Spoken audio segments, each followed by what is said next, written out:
सध्या कुठलाही एक पक्ष आणि सध्या कुठलाही व्यक्ती हा एका पक्षाचा नाही. पक्ष एक विचारधारा असते सर. आज सध्याचे पक्ष जे अस्तित्वात आहेत त्यांना विचारधाराच नाही. त्यामुळं त्यामध्ये राहणाऱ्या लोकांची काही विचारधारा नाही. ते सकाळी एका पक्षात, दुपारी एका पक्षात, रात्री एका पक्षात. अहमदपूरमध्ये पण तसं झालं. आमच्या विनायकराव पाटलांचं बघा, माजी आमदार, सर्व पक्षामध्ये त्यांचा एक म्हणजे घरटा पूर्ण झालेला आहे. त्यांना स्वतःलाही आठवत नसेल की ते काल कोणत्या पक्षात होते, आज कोणत्या पक्षात आहेत. मला सांगा सर, जी माणसं स्वतःच्या पक्षाची होऊ शकत नाहीत, स्वतःच्या पक्षाच्या विचारधारेवर कायम राहत नाहीत, अशी स्वार्थी माणसं जनतेची कशी होतील आणि का होतील?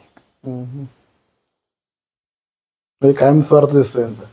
कायम स्वार्थ आहे. ते वरपासून ते खालपर्यंत, तळागाळापर्यंत झालेलं आहे. डॉक्टर बाबासाहेब आंबेडकरांनी जी घटना लिहिली ती लोकांनी लोकांच्याकरिता केलेली शाही, लोकांसाठी ती लोकशाही. परंतु आता असं झालेलं आहे की ह्या दलबदलू आणि चोर लोकांनी निर्माण केलेली राज्यव्यवस्था, भांडवलशाही या माध्यमातून पुढे जात आहे. सध्याचे रनिंग आमदार बाबासाहेब पाटील सर, ज्या शरद पवारांनी या लोकांना मोठं केलं, एक देवतुल्य व्यक्तिमत्व राजकारणातलं, भलेही काही लोकांना आवडत नसेल, विचारसरणी आहे, त्या व्यक्तीच्या पाठीमध्ये या वयामध्ये खंजीर खुपसून हा व्यक्ती फक्त आणि फक्त निधीच्या लालचेपोटी फडणवीसच्या मांडीला मांडी लावून बसले हे लोक. काल परवा अजित पवार आले लातूरमध्ये, अहमदपूरमध्ये, त्यांनी सांगितलं की 3,500 कोटी मी आमदारला दिलेले आहेत 2-3 वर्षात. डॉक्टर साहेब, ह्या मुद्द्यावर येऊच आपण. फडणवीसांच्या मांडीला लोकसभेमध्ये राजसाहेब होतेच की. हा, तर एक गोष्ट आहे सर, फडणवीस हे जे कॅरेक्टर आहे महाराष्ट्रापुरतं मर्यादित आहे, हे दिल्लीचं कॅरेक्टर नाही. आणि साहेबांनी बघा, मराठी भाषेला अभिजात भाषेचा दर्जा द्या असं जाहीर दादरच्या व्यासपीठावरून मोदी साहेबांना सांगितलं आणि मोदी साहेबांनी ते पूर्ण केलं. आम्ही 4 मागण्यासाठी मोदी साहेबांना सपोर्ट केलेला आहे, त्यांच्या पक्षाला कधीच नाही. कुठल्या मागणी? त्यांच्या 4 मागण्या, पहिली मागणी आता मान्य झालेली आहे, मराठीला अभिजात भाषेचा. आता काल परवा आमचे साहेब एका भाषणामध्ये बोलले की माझ्या मराठी माणसाला येथील उद्योगधंद्यांमध्ये, येथील इंडस्ट्रीजमध्ये, खाजगी इंडस्ट्रीजमध्ये आरक्षण नाही, तर माझ्या मराठी माणसांना, मराठी पोरांना तिथं नोकरी भेटल्यानंतर दुसऱ्या बाहेर राज्यातील लोकांना मी नोकरी देणार, मला सत्तेवर द्या. तर साहेबांचं फक्त मराठी हिताचं काम आहे सर, आणि मराठी हितासाठीच साहेब बोलतात. 4 मागण्या नेमक्या कुठल्या? 4 मागण्या दादरमधून त्यांनी जाहीररित्या सांगितलेल्या आहेत सर. ते जर आपण भाषण बघितलात तर त्यामध्ये अभिजित भाषेचा दर्जा आहे, अभिजात भाषेचा दर्जा आहे. त्यानंतर साहेबांनी टोलच्या विषयावरती त्यावेळेस बोलले होते. आता ठीक आहे, विधानसभेच्या समोर काही ठिकाणी टोल मुक्ती झालेली आहे. अभ्यासक्रमामध्ये मराठी भाषेचा समावेश सेंटरमध्ये कशा प्रकारे करता येईल, आणि महाराष्ट्रातील उद्योगधंदे हे महाराष्ट्रामध्येच कायम राहावे, ते गुजरातला जाऊ नये, असं स्पष्टपणे साहेबांनी त्यासाठीच लोकसभेला पाठिंबा यासाठी दिला होता. बरं, ठीक. आता हे व्यापक विषय आहेत, आपण त्याच्यावर सविस्तर बोलूच. म्हणजे त्याच्यावर साधक बाधक चर्चा ही महाराष्ट्राच्या राजकारणामध्ये वेगवेगळ्या माध्यमांच्या माध्यमातून दररोज होतच असते. आपण अहमदपूर विधानसभेवर येऊया. मी थोडक्यात माझ्या व्ह्युअर्सला आणखी काही गोष्टी सांगतो. डॉक्टर नरसिंह भिकाणे हे व्यवसायाने डॉक्टर आहेत. गेल्या जवळपास 30 वर्षापासून ते अनेकांची सेवा आपल्या वैद्यकीय क्षेत्राच्या माध्यमातून करतात. 2006 पासनं ज्यावेळेस महाराष्ट्र नवनिर्माण सेनेची स्थापना झाली त्यावेळेसपासून ते महाराष्ट्र नवनिर्माण सेनेमध्ये आहेत. मूळचे अहमदपूर तालुक्यातल्या सोनखेड मानखेड हे डॉक्टर भिकाणे साहेबांचं गाव आहे. मात्र यांचं कार्यक्षेत्र आहे निलंगा. निलंगामध्ये जवळपास 1998 पासून ते 2018पर्यंत जवळपास 20 वर्षाहूनही अधिक काळ ते निलंग्यामध्ये होते. बरोबर ना डॉक्टर साहेब? निलंग्यामध्ये त्यांनी सेवा केलेली आहे, आपल्या पक्षासाठी काम केलं आहे. आणि निलंगा हे कार्यक्षेत्र न ठेवता पूर्ण लातूर जिल्ह्यात त्यांचं कार्यक्षेत्र व्यापक राहिलेलं आहे. आणि मूळ गाव अहमदपूर असल्यामुळे त्यांनी अहमदपूर विधानसभेला निवडणूक लढवण्याचा त्यांनी निर्णय घेतलेला आहे.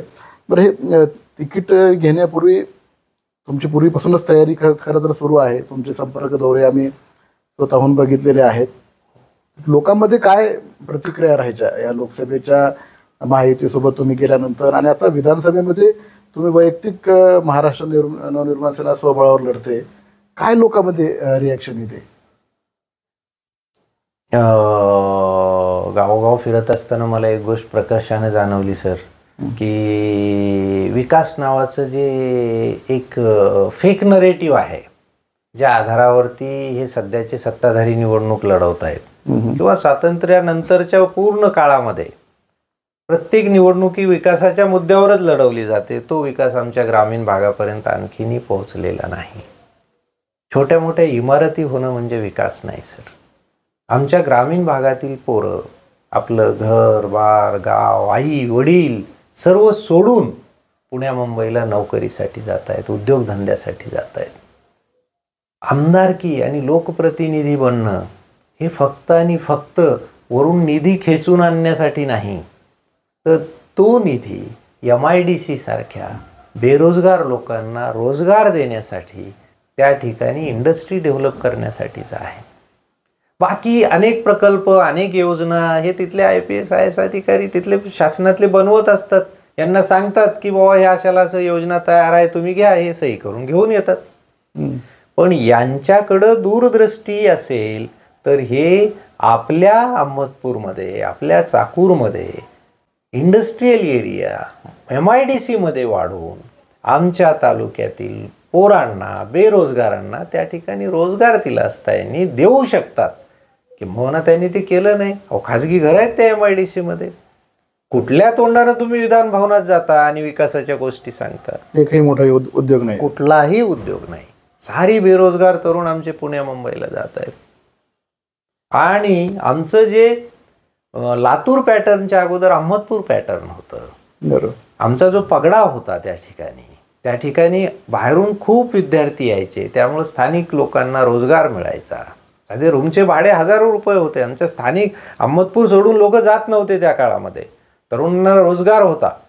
परंतु शैक्षणिक धोरण चुकीचं राबवलं गेल्यामुळं आणि त्या ठिकाणी भगवानराव नागरगोजे, किशनराव देशमुख यांच्यासारखे जे पॉवरफुल पॉलिटिशियन होते, सक्षम पॉलिटिशियन होते, ते गेले आणि हे भांडवलदार आले. यांच्याकडे ना दृष्टी आहे ना दृष्टिकोन आहे, पैसा फेको तमाशा देखो असं चालू आहे सर. जसं लातूर पॅटर्न हा महाराष्ट्रभर देशभर गाजलेला आज आपण बघतो, हा लातूर पॅटर्नच्या पूर्वी पण अहमदपूर पॅटर्न आता डॉक्टर साहेबांनी सांगितलं, त्याची फार मोठी चर्चा होती. महाराष्ट्रातल्या कानाकोपऱ्यातनं विद्यार्थी अहमदपूरमध्ये येत होते. मग कुठे ना कुठेतरी राजकीय अनास्था याला कारणीभूत आहे? डेफिनेटली मला आणखीन आठवतंय, माझं शिक्षण महात्मा गांधीला झालेलं आहे. परंतु ज्यावेळेस हे दोन दिग्गज बाजूला गेले, नागरगोजे साहेब आणि किशनराव देशमुख साहेब, त्यावेळेसपासून त्या ठिकाणी फक्त आणि फक्त भांडणं चालू झाली, मलिदा लाटण्याचा प्रकार झाला. आणि जे एक अंकुश असला पाहिजे त्या गोष्टींवरती, शासन संस्था चालवण्यावरती, तेथील कमिटीचा, तो राहिला नाही. आणि त्यामुळे तिथली सर्व शिस्त बिघडली आणि विद्यार्थी कमी होत गेले. माझं स्वप्न आहे की मला जर विधानसभेत पाठवलं, किंबहुना मी नाही जरी निवडून आलो तरी अहमदपूरचं जुनं गतवैभव, शैक्षणिक गतवैभव प्राप्त करून देण्यासाठी मला जेवढं शक्य असेल सर तेवढं मी योगदान माझ्या चळवळीतला जीवनातून देणार आहे. अहमदपूरमध्ये म्हणजे एकदा आमदार निवडून आला की परत दुसऱ्यांदा येत नाही, हा जो इतिहास आहे त्या इतिहासाची पुनरावृत्ती ही आणखीन होऊ शकते का? किंवा मग विद्यमान आमदार आहेत त्यांच्या कामाच्या बाबतीत आपण त्यांना कसं ॲनालिसिस करता? यापूर्वीचे आमदार होते जे राज्यमंत्री सुद्धा राहिले, विनायकराव पाटील साहेब, त्यांच्या कामाच्या बाबतीमध्ये तुम्ही कसं बघता? मोठ्या प्रमाणात साठवण तलाव अहमदपूर चाकूर विधानसभा मतदारसंघामध्ये झालेलं आहे, त्याच्यामुळे शेतकऱ्यांच्या म्हणजे मोठ्या प्रमाणात विकास करण्यामध्ये आपल्याला यश आल्याचा दावा विद्यमान आणि माजी आमदाराकडनं केला जातो. पण या शेतकऱ्यांच्या मुद्द्यांच्या बाबतीत म्हणजे साठवण तलाव जे निर्माण झाले ते शेतकऱ्यांच्या फायद्याचे कसे झालं असं तुम्हाला वाटतं? काय तुमचं मत आहे? नाही सर, हे सिंचन क्षेत्र जेवढं काय अहमदपूरचं वाढलेलं आहे ते स्वर्गीय मुख्यमंत्री विलासराव देशमुख यांना त्याचं मोठं क्रेडिट जातं. या लोकांनी कुठल्याही प्रकारचं सिंचन क्षेत्र वाढवलेलं नाही. अहो आत्ता कुठं मानखेडच्या आमच्या सुसरडावाचं नारळ फोडतायत सध्याचे आमदार. माजी आमदारांचा विकास दृष्टिकोन असायचा तर विषयच नव्हता. बघा एक गोष्ट लक्षात घ्या की विकासदृष्टी असण्यासाठी आणि सिंचनासारख्या महत्त्वाच्या गोष्टीवर काम करण्यासाठी आज भारतामध्ये 100 धरणं आहेत तर 40 धरणं महाराष्ट्रात आहेत. आपल्याकडं सर्वात जास्त धरणं महाराष्ट्रात असूनही ह्या सर्वात जास्त भारतातील आजारी सिंचन व्यवस्था असल्यामुळं दुष्काळाचं आपल्याकडं कायम जनतेला तोंड द्यावं लागतं. ही आजारी सिंचन व्यवस्था फक्त आणि फक्त ह्या आजी माजी आमदारांमुळे आलेली आहे. दुसरं कारणच नाही. यांचा दृष्टी नाही, यांना दृष्टिकोनही नाही, यांचा अभ्यासच नाही. अहमदपूर हा उस्मानाबाद जिल्ह्यामध्ये असतानापासून म्हणजे निजामाच्या काळापासून हा तालुक्याचं शहर आहे, पण कायम इथं पाणी टंचाई, धरण उशारान कोरड घशाला अशी अवस्था आहे अहमदपूरची. हा त्याच्यामुळेच मी सांगतोय सर की यावरती नियोजनबद्ध सिंचनाचं जे आराखडा तयार पाहिजे, नियोजनबद्ध सिंचनाच्या विषयीची जी जाण पाहिजे, त्यावरती जी मेहनत स्थानिक लोकप्रतिनिधीने घेतली पाहिजे, ते खोल अभ्यास त्याचा असला पाहिजे, त्या प्रकारची त्यांचं एक मार्गक्रमण असलं पाहिजे की माझा प्रत्येक धुरा, माझं प्रत्येक एकर जमीन मतदारसंघातली पाण्याखाली आली पाहिजे. यासाठी यांचं असं कुठलंच नाही सर. हे एंटरटेनमेंट आहे. मी तुम्हाला तळमळीनं सांगतोय की हे भांडवलशाह आहेत. एक तुम्हाला खूप चांगलं उदाहरण देतो. तमाशा असतो बघा, आणि त्या तमाशामध्ये खूप पैसा फेकला जातो आणि जो जास्त पैसा फेकतो ते तमाशेवाली तिकडे जाते. तसं यांनी या लोकशाहीला तमाशा थिएटर बनवलेला आहे सर. खूप मतदारांवर पैसा फेकायचा आणि मतदार घेऊन जायचं आणि विधान भवनात जाऊन 3,000-3,500 हजार कोटीचे निधी आणायचा आणि हजारो कोटी त्यातला गायब करायचा, परत त्यातून पुढची निवडणूक लढवायची. ही लोकशाही ठेवलीच नाही सर यांनी. माझा अहमदपूर मतदारसंघ हा परिवर्तनशील आहे आणि आपण म्हणल्यानुसार तिथं 5 वर्षाला परिवर्तन होतंय, पण गेल्या 10 वर्षात काय झालंय की परिवर्तन नावाला होतंय फक्त. हे पाटील नाही तर ते पाटील येत आहेत. आणि हे जे भारतीय जनता पार्टीचे जे काही नेते आहेत तथाकथित, ते ह्या पाटलाला तर कॉम्प्रोमाइज होतात, नाही तर त्या पाटलाला कॉम्प्रोमाइज होतात. उभा राहतात इकडून, पण एक उभा राहिला की त्याला बाकीचे 3 पाडतात. आता ह्यावेळेस तर खूप मजा झाली. कोण आहेत नेते भाजपचे कॉम्प्रोमाइज होणारे? कॉम्प्रोमाइज होणारे नेते ह्यांनीच प्रचार केलेला आहे सर.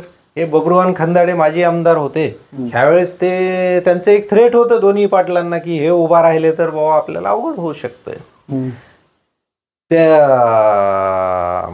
आपल्या देशमुख साहेबाचा एक DCC बँकेतला नौकर आहे तो पाटील म्हणून, त्यांनी ओबीसीच्या मुद्दाम बैठका लावायचं नाटक केलं आणि त्या काँग्रेसच्या ओबीसी पाटलांनी भाजपच्या ह्या 3 ओबीसी मध्ये भांडणं लावून दिले. भारत सामे, बबरुवान खंदाडे, गणेश हाके, 3 मोठे नेते भाजपचे, जे की ह्या दोन्ही पाटलांना फाईट देऊ शकत होते. त्यामध्ये वोटिंग घेतलं.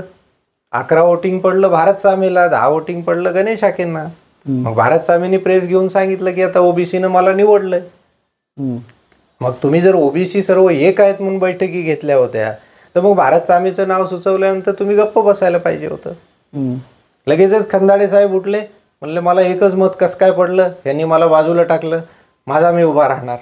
मग त्यांनी दुसऱ्या दिवशी प्रेस घेतली. आश्चर्य म्हणजे 10 मतं पडलेले गणेश हाके उठले आणि तिथं जाऊन बसले बबरुवान खंदाडे साहेबाजवळ आणि म्हणले चला आपल्या दोघांचाही चामेला विरोध आहे, आपल्या दोघांपैकी तिकीट भेटलं पाहिजे. तिथं असलेल्या लोकांनी विचारले की यार तुमच्या दोघांपैकी कोण उभा राहणार आहे नेमकं? म्हणले आम्ही उद्या सांगतो. दोघांनी फॉर्म भरला. ह्या दोघांनी फॉर्म भरला म्हणून भारत सामीने अगोदर फॉर्म मागे घेतला, नंतर त्यांनीही 2 दिवसाला भरला. आता मी तुम्हाला हिस्ट्री याच्यासाठी सांगतोय की याच्या पाठीमागचं राजकारण असं होतं की देशमुखांच्या DCC बँकेतील जो एक नौकर होता पाटील नावाचा, त्यानं भाजपच्या ह्या 3 नेत्यामध्ये अगोदरच भांडण लावलं सर निवडणुकीच्या, आणि वेड्यासारखे भांडत बसले. मग शेवटी यलम समाजातून हे 2 उमेदवार उभे राहिले. मग यांनी विचार केला की आपण एकमेकाला पाडून घेणार आहेत. हे दोघं मागं बसले, काढून घेतला फॉर्म. आणि जनसुराज्याकडून भरणारे गणेश हाके बघा ना, ते भाजपचे प्रदेश प्रवक्ते. त्यांनी जनसुराज्याकडून फॉर्म भरला, म्हणले माझं चिन्ह सांगितलं त्यांनी की हे नारळाची बाग चिन्ह आहे. आणि आता बघा त्यांच्याकडे शिट्टी आहे, अपक्ष म्हणून उभे आहेत ते. एकाच निवडणुकीत 2 पक्ष झाले त्यांचे, जनसुराज्यही झालं, अपक्षही झालं. अहो, ज्या भाजपनं तुम्हाला प्रदेश प्रवक्ते बनवलं, एवढं मोठं पद दिलं, ते भाजपही तुम्ही सोडलं, ते जनसुराज्यही सोडलं, आता अपक्ष म्हणून आहेत तुम्ही. बरं, त्या बैठकीला होतो तुम्ही पण? हा, मी पहिल्या 1-2 बैठकीला होतो सर. त्या बैठकीमध्ये माझं नाव सुचवलं. मतदान जे झालं त्यावेळेस होतो तुम्ही? नाही, त्याच्या अगोदरच मी बाजूला गेलो होतो, कारण माझं नाव चाकूरच्या एका मोठ्या नेत्यांनी सुचवलं. त्याला यांनी विरोध केला. हे म्हणाले की काँग्रेस आणि भाजपच्याच लोकांपैकी एक ओबीसी निवडायचा आहे. त्या दिवसापासून मी जाणं बंद केलं. परंतु या ओबीसीच्या ह्या साऱ्या खेळाच्या पाठीमागं कुठंतरी खूप मोठा गेम झाला आणि यांच्यामध्ये भांडणं लावले गेले. आणि जे गणेश हाके मोदीच्या लाटेमध्ये निवडून आले नाहीत, ते गणेश हाके आता उभं राहिलेत. आणि 2 माणसांची मतं त्यांच्याच पक्षातले नाराज आहेत. हे काय सर, अहमदपूरचं समीकरण खूप व्यवस्थितरित्या मॅनेज करतायत दोन्ही पाटील. आता हे नाराज जे ओबीसी झाले राहिले ओबीसी नेते, हे 2 आजी माझी पाटलांकडे असं तुम्हाला म्हणायचं? 100% सर. आता बघा, भारत साम्य ओबीसीच्या बैठकीला होते, आता ते जाहीर महायुतीचा प्रचार करू लागलेत, म्हणजे बाबासाहेब पाटलांचा प्रचार करू लागलेत. लक्षात आलं? म्हणजे एक तर नेता फुटला, दुसरा नेता खंदाडे साहेब सोबत आहेत. पण खंदाडे साहेबाची जी जनता आहे किंवा रेड्डी समाज आहे तो पूर्ण तालुक्यातला माझ्याकडे येतोय आता. कारण रेड्डी समाजाची लोकसंख्या 45,000 मतदान असताना त्या दोघांमध्ये रेड्डी समाजातल्या चामे आणि खंदाड्यांमध्ये भांडण लावून देऊन हे हाके जे लाटेत निवडून आले नाहीत ते उमेदवार म्हणून पुढे आणले त्या पाटलानं, देशमुखाच्या नौकर असलेल्या. पण ओबीसी मतामध्ये ध्रुवीकरण झाले आता 100% झालेला आहे सर. आणि त्याचा फायदा निश्चित मला होईल. आणि महाराष्ट्र नवनिर्माण सेनेचा उमेदवार म्हणून मी लोकांसमोर जातोय लोकांना, आणि फ्रेश चेहरा म्हणून लोक स्वीकारतायत मला. परत हे आजी माझे जे विद्यमान उभे आहेत ते दोन्ही मराठा समाजाचे आहेत. मराठा मतदारांची संख्या सुद्धा अहमदपूर विधानसभा मतदारसंघामध्ये मोठी आहे. जरांगे पाटलांचं आंदोलन झालेलं आहे. या आंदोलनाचा या निवडणुकीत म्हणजे लोकसभेमध्ये मोठा इम्पॅक्ट झालेला आहे. तो या निवडणुकीमध्ये कसा त्याचा इम्पॅक्ट राहील, कुणाकडे मराठा समाज अधिक वळ असं वाटतं? आणि आता ओबीसी मतामध्ये ध्रुवीकरण झाल्याचा बेनिफिट तुम्ही स्वतःला होतोय म्हणतायत, मग हे ओबीसी मतं विद्यमान आजी माजीकडे किंवा मग आणखी इतर कोणाकडे वळणार आहेत असं वाटत नाही का आपल्याला? नाही, महत्त्वाचा प्रश्न विचारला सर. जरांगे फॅक्टरमुळं मताचं विकेंद्रीकरण झालेलं आहे. विशिष्ट जातींची मतं विशिष्ट लोकांना भेटतील असा प्रकार अहमदपूर मतदारसंघामध्ये जोरात होणार आहे. कारण मी गावोगावी गेल्यानंतर पाहिलेलं आहे. काही गावं इकडं आहेत कट्टरपणे, काही गावं तिकडं आहेत कट्टरपणे. म्हणजे ओबीसी विरुद्ध मराठा हे गावोगावच्या लोकांमध्ये ही भावना झालेली आहे की ओबीसी माणसं मराठा समाजाला मतदान करणार आहेत, मराठा माणसं ओबीसीच्या माणसाला करणार नाहीत. वर करणे 10% अपवाद असू शकतो. असं होतं का राजकारणामध्ये? म्हणजे कुठली एक जात कुठली एका व्यक्तीला 100% पडते असं होतं? 100% नाही पडणार.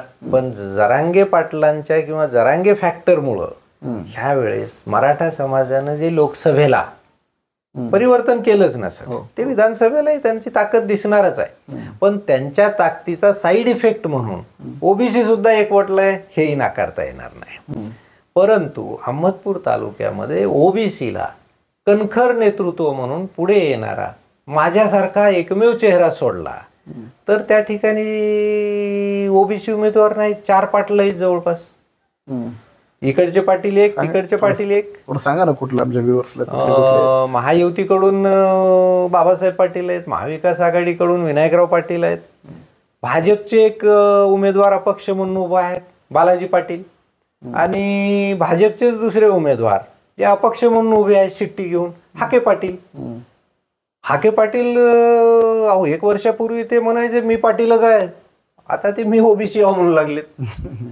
आणि भाजपवाल्यांचं खरंच कौतुक आहे बघा सर. तिथल्या नंबर एकमेकाला पाडण्याचं कार्यक्रम ते राबवतात. आता दिसता क्षणी 2 भाजपचे उमेदवार आहेत. एक भाजपचा माणूस भारत सामी तिकडं बाबासाहेब पाटलांच्या प्रचारात लागले. खंदाडे साहेब दिसायला इकडून आहेत, पण खंदाडे साहेबाचा समाज हा हाकेंना स्वीकारणारच नाही, कारण त्यांनी 2 यलमाला घरी बसून उमेदवारी मिळवलेली आहे. स्वीकारणारच नाही. जे लाटेत निवडून आले नाहीत ते आता चक्रीवादळात येत असतात का? मराठा वोट कुठं जाईल आता हे जरांगे पाटलांच्या आंदोलनामुळे? माझ्या मते शरद पवार साहेबांवर नेहमी मराठा समाजाची निष्ठा राहिलेली आहे. तुम्ही तुमच्याकडे वळण्यासाठी काही प्रयत्न करणार नाहीत का मराठा समाज? माझे अनेक कार्यकर्ते आहेत सर. मी जय शिवराय म्हणलं की चळवळीत घुसणारा माणूस आहे. मी हे सर्व समीकरण माझ्यासाठी जातीचं सांगतच नाही. माझ्यासाठी प्रत्येक मराठी माणूस माझा मतदार आहे आणि तो मला करणार आहे.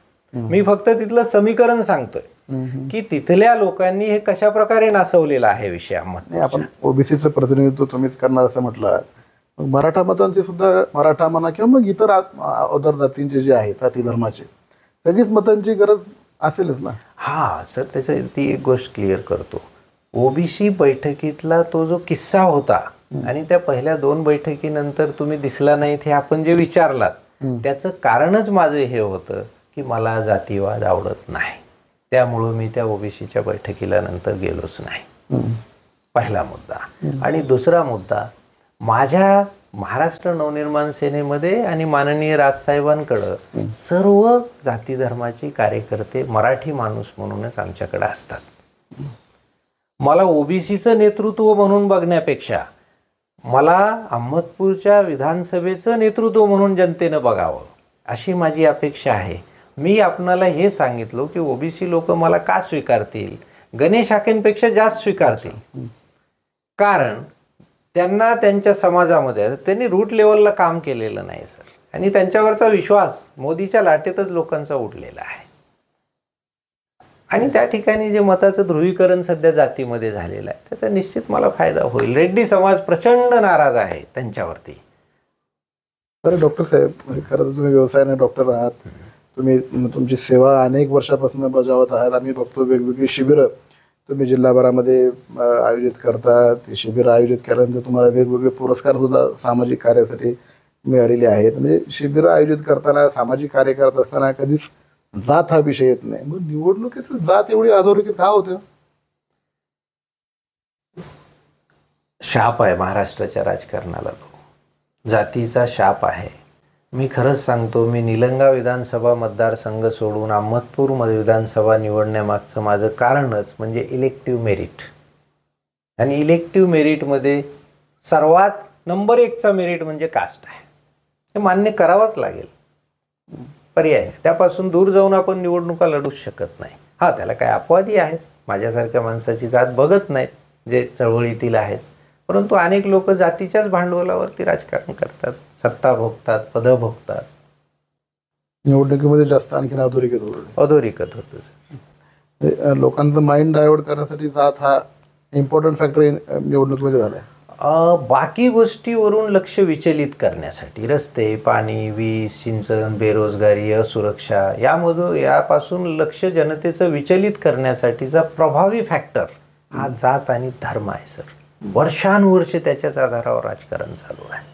परत मराठा समाजही मोठ्या प्रमाणात आहे. मी आता जसं सांगितलं तसं मराठा मतदार तुम्ही तुमच्याकडे वळण्यासाठी काय तुमची व्यवरचना आहे? कारण राजसाहेबांनी आता रेणापूरच्या सभेतही क्लिअर केले की आरक्षण मराठा समाजाला हे ओबीसी मधनं मिळू शकत नाही. मग ते बरेच बदल आपल्याला संसदेमध्ये करावं लागतील. मग देशातले इतर समाज सुद्धा उठतील. त्याच्यामुळं आरक्षणाचा मुद्दा तर तुमच्या पक्षाच्या या वचननामामध्ये नसणारच आहे. मग अशा या परिस्थितीमध्ये मराठा समाज तुमच्याकडं वळण्यासाठी तुमची काय व्यवरचना आहे? तर मला वाटतं की मराठा समाज हा खूप लढवय्या समाज आहे, आणि मराठा समाजानं जेवढं प्रेम आमच्यासारख्या चळवळीतील लोकांना दिलेलं आहे. मराठा समाज कधी जात बघत नाही सर कुठल्या नेत्याची. मराठा समाज हा काम बघतो. ठीक आहे, सध्याचा विषय आरक्षणाचा आहे, तो खाजगी विषय आहे, पण सार्वजनिक पातळीवर, राजकीय पातळीवर आजपर्यंत जेवढे अल्पसंख्याक नेते वर आलेले आहेत त्यांच्या पाठीमागं मराठा समाज उभा राहिलेलाच आहे सर. हे सत्यताच आहे. आणि माझं स्वतःचं प्रांजळ मत असं आहे की सध्याचं जर वातावरण आहे तो अपवाद बाजूला काढला तर वर्षानुवर्ष मराठा समाज ही आमच्यासारख्या नेत्यांच्या पाठीमागं, आता माझे शेकडो कार्यकर्ते निलंग्यातील मराठा समाजाचेच. मराठा समाज हा जातीवाद पाळत नाही, पण हा पोर्शन सध्याचा अपवादात्मक आहे सर. त्याचा मुद्दा आरक्षण हा आहे आणि आरक्षण हे जातीच्याच आधारावर भेटतं.